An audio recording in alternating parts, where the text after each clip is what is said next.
Hi friends, welcome back to my channel. This is Megan from Modern Moon Quilt Studio, and in today's video I'm going to go over how to cut fabric for quilting.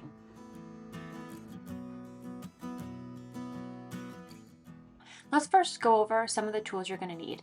First is a cutting mat and a variety of acrylic rulers. You're also going to need a rotary cutter. I love this 45mm ergonomic rotary cutter from Olfa.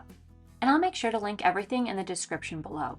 When it comes to cutting fabric, there's a few things you're going to need to know.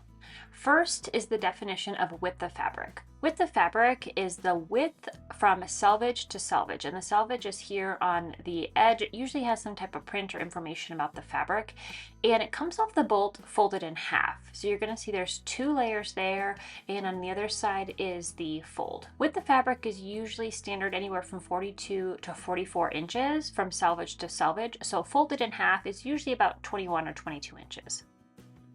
Before you do any cutting, there are two things you're going to want to do. You first want to give your fabric a quick press to get out any major wrinkles. Cutting wrinkled fabric is just going to lead to frustration and inaccurate cuts, so it's always best practice to give it a quick press. And then the other thing you want to do is square up the edge of this cut fabric. And to do that, use one of your longer rulers. I'm using my 24-inch ruler. And line up the end of the ruler with the folded edge of the fabric. This is going to make sure that the cut that you make is perpendicular or 90 degrees to the fold of the fabric. And this is going to help ensure that there aren't any bends or elbows in the strip of fabric that you're cutting. Once you have the end of the fabric trimmed and squared up with the fold of the fabric, the next thing we need to do is cut our strips. And the width of the strip is just dependent on the pattern that you're following. The strips that I'm going to be cutting today need to be 4.5 inches wide. So to do that, you need to lay the ruler on top of the fabric, and I'm going to be lining up the cut edge of the fabric with the 4.5 inch mark on the ruler.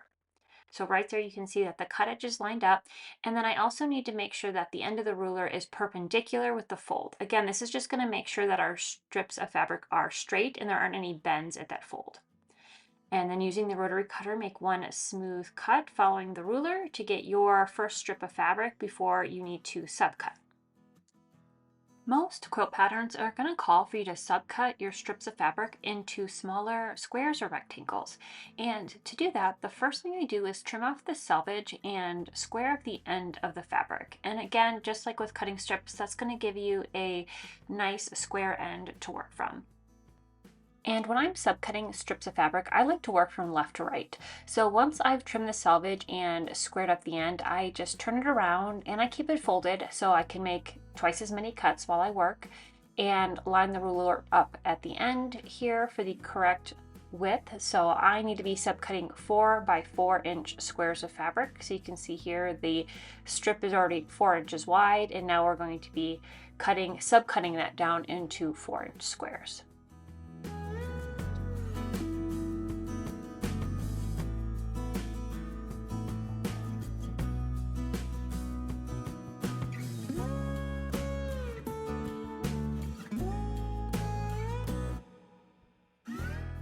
When you have to cut strips of fabric that are wider than your ruler allows, so for example, the ruler I've been using is 6.5 inches wide, so I need to cut strips of fabric that are 7.5 inches wide. When that's the case, you just need to use the grid marks on your cutting mat rather than the marks on your ruler. So to start that, you're still going to want to square up the edge of the fabric the same way that we did previously, just trimming off as little fabric as possible at that cut end to make sure that it is a clean start for you and nice and square.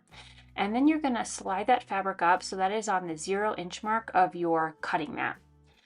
Once that's squared up at the end of the mat, you're going to use your ruler to line up the correct width. So I'm going to use the edge of the ruler to line it up on the 7.5 inch mark, and just double check to make sure that everything is nice and square and lined up before making my cut. And there you have it. So we covered how to cut strips of fabric and then how to subcut those strips of fabric into smaller squares and rectangles.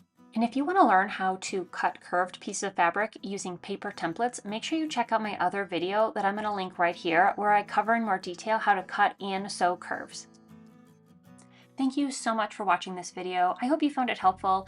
If you are interested in seeing more videos from me in the future, make sure you like this video and subscribe to my channel to get notifications on all future videos. Have an awesome day.